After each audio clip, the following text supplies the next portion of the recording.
Welcome to Cheater Confessions. Let's get started with today's story. Anna and I met 3 years ago at a friend's barbecue. She was leaning against the deck railing, laughing at a story I can't even remember now.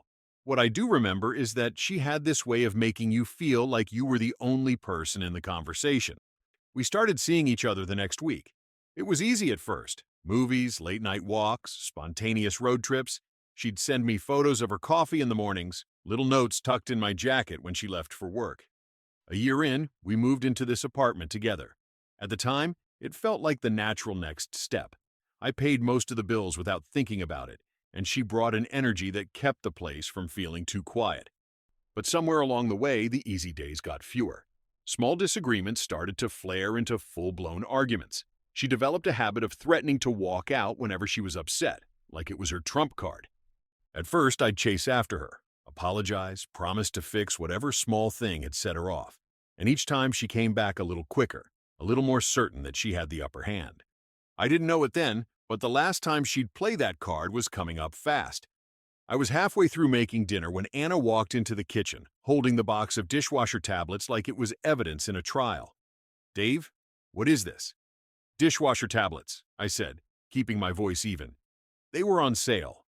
They're not enzyme-free. I told you I can't use the regular kind.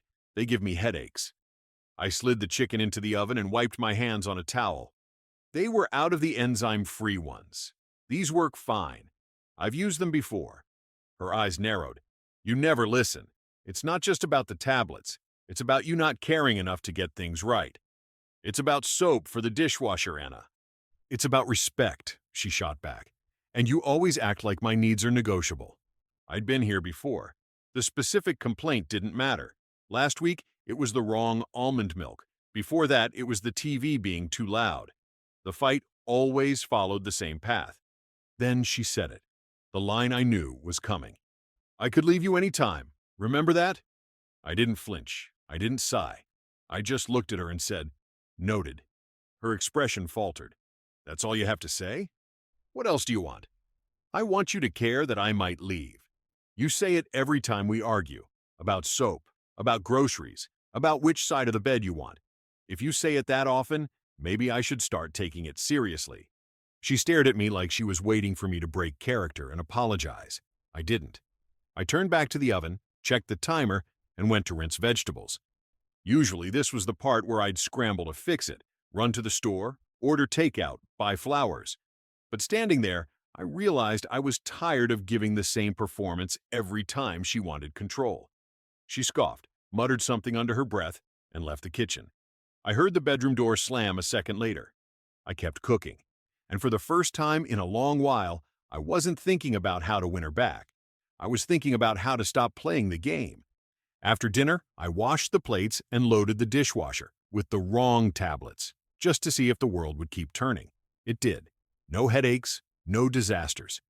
I opened my laptop and pulled up our monthly expenses. Rent, utilities, groceries, those stayed the same.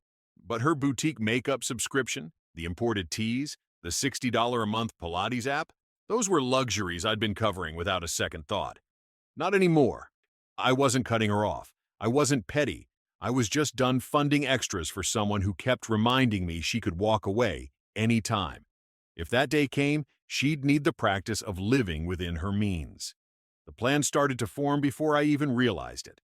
I called Rayan, an old friend who worked in IT and had been bouncing between short-term rentals. "Still looking for a place?" I asked. "Yeah, why?" "There might be an opening in my building soon. 2-bedroom, decent rent. You'd like the neighborhood." "That's walking distance from my office. When?" "Couple months, maybe less. I'll keep you posted." After we hung up, I emailed Priya, our building manager. I asked, casually, what it would take to renew the lease under just my name. She replied within the hour. The lease ended in 9 weeks, and coincidentally, the 2-bedroom upstairs would be vacant next month. Perfect. I bookmarked 3 small studios in Anna's budget. Not nice ones, not awful either. Places she could actually afford without me. If she meant what she said, I'd make leaving easy. It wasn't about revenge. It was about removing her favorite weapon from the table. Tomorrow, I'd start changing my part in the script. She could keep hers if she wanted, but the ending was going to be different. The morning after the fight, Anna came into the kitchen wearing the look she always wore after these blow-ups, half annoyed, half expecting me to grovel. "So," she said, arms crossed, "anything you want to say?" I sipped my coffee. "Good morning to you." Her eyes narrowed. "That's it? No apology?" "For what?" I asked. "For dismissing my feelings." "I heard you. You said you could leave any time. I acknowledged it." She stood there for a few seconds like she was waiting for me to crack. When I didn't, she grabbed her phone and started typing. A little while later, I saw her post a filtered selfie with a caption about knowing your worth. That evening, I came home from work, made a simple dinner for myself. It wasn't about sending a message. It was about not letting my life stop for drama. The following afternoon, I sent her a text, "Saw this place near your office. Affordable. Thought of you." It was one of the modest studios I'd bookmarked. Decent location, manageable rent. Her reply came fast. "Is this supposed to be a joke?" "No, you said you could leave any time. I'm being helpful." That night, she tried a different move.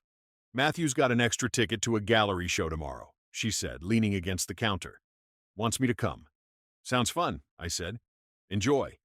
"You're okay with that?" she asked, tilting her head. "Why wouldn't I be?" She didn't have an answer. She just stared at me, searching for a sign of jealousy that wasn't coming. By the end of the week, I could see it on her face. This wasn't the game she was used to playing. I wasn't chasing. I wasn't trying to win her back.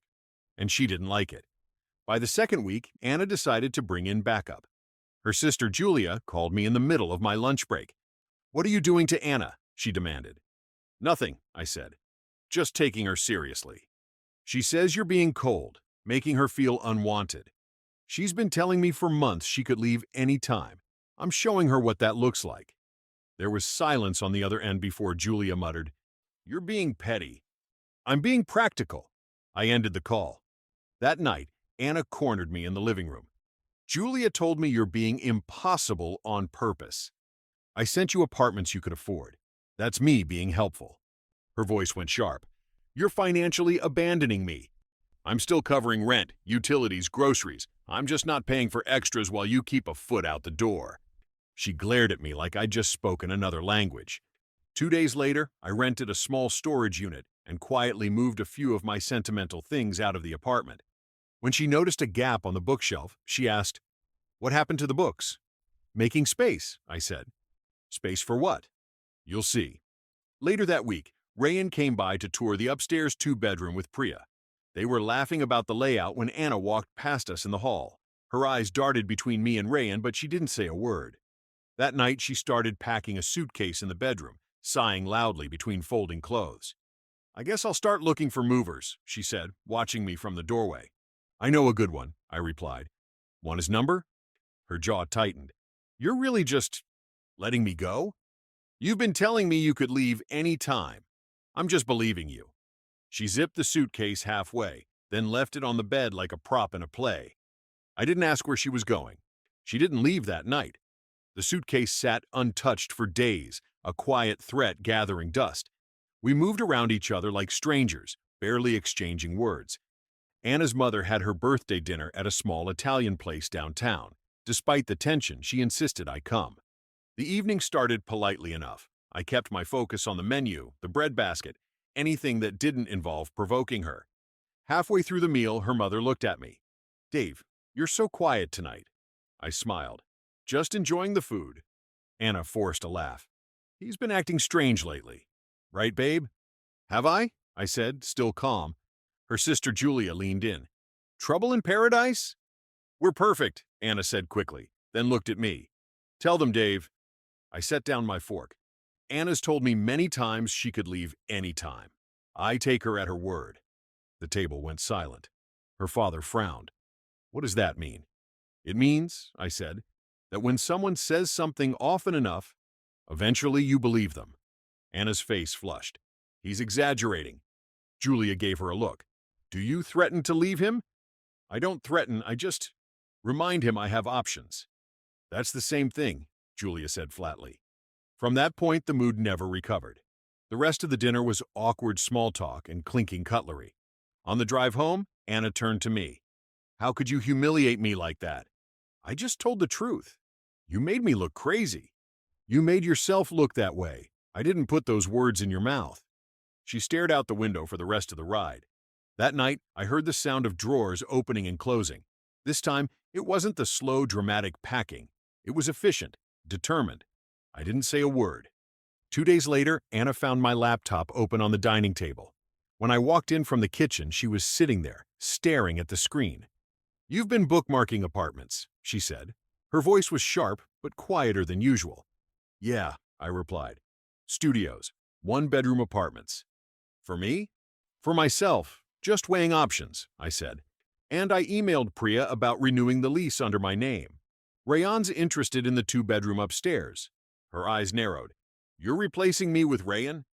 "I'm replacing instability with peace." She stood up fast, pushing the chair back. "So, you've been planning this?" "I've been planning not to live under constant threats." She stepped closer. "If I walk out now, that's it. No second chances." "Okay." Her jaw tightened. "I mean it, Dave. I heard you the first time." She didn't slam doors this time. She grabbed her bag, stuffed a few things inside, and left without looking back. An hour later, I saw her post a filtered photo on social media, sitting across from Matthew at some rooftop bar captioned, "Fresh starts are everything." 2 nights after that, my phone buzzed at 1:37 a.m. "I can't sleep. Can we talk?" I didn't respond. The next day, "Matthew's not what I thought. I miss you. This isn't what I wanted." Still nothing from me. She had made her move. I was finally letting her live with it. A week later, I walked into the lobby carrying groceries and nearly ran straight into Anna. She was with a leasing agent, holding a clipboard. She froze when she saw me. "Dave."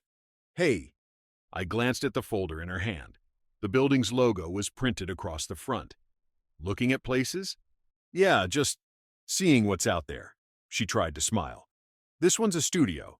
"Nice. Affordable too," I said. Right then, Priya came out of the office. "Mr. Carter, Rayan's all moved into the two-bedroom upstairs. Are you two still doing that game night Friday?" "Wouldn't miss it," I said. Anna's smile faded. "Rayan's here? In our building?" I corrected her. "In my building." When the leasing agent stepped away to take a call, Anna turned to me. "Maybe we could talk? Just grab coffee?" "I'm good," I said. "But if you take this place, get the cheaper internet plan. The premium one's a waste." She laughed once, but it didn't sound real. "Right." 2 days later, I saw movers in the hallway, wheeling a dolly stacked with boxes. Even though she was just relocating to another unit in the same building, she'd hired help. She'd signed the lease. Her Instagram started filling with posts about independent life and making your own way. I knew the truth. She was working 2 jobs to make rent on a studio she didn't even like. And for the first time in years, my apartment felt quiet, peaceful. No slammed doors, no constant edge of an argument waiting to start. 3 weeks later, I was in the kitchen loading the dishwasher, same wrong tablets, when my phone buzzed. It was a text from Anna. "Can we meet? I want to apologize." I stared at the screen for a moment before replying. "Sure. 10 minutes at the cafe across the street." She was already there when I walked in, hands wrapped around a mug like she needed the warmth. "I was wrong," she said immediately, "about a lot of things. I pushed you, I tested you, and I didn't think you'd ever call my bluff." I nodded but didn't speak. "I hate that we ended like this," she continued. "We were good once. I want to try again. I won't threaten to leave, not ever." I let her words hang in the air. "I believe you think that now," I said, "but I can't build a life with someone who used leaving as their favorite tool." Her eyes glistened. "So that's it?" "That's it." We sat in silence for another minute before I stood. "Take care, Anna." Back home, Rayan texted about game night, and I texted back, "I'll bring snacks." I poured a drink, sat on the couch, and realized I hadn't thought about the next fight in weeks, because there wasn't one coming. She'd said she could leave any time, remember that. I finally did, and life was better for it. Thank you for watching.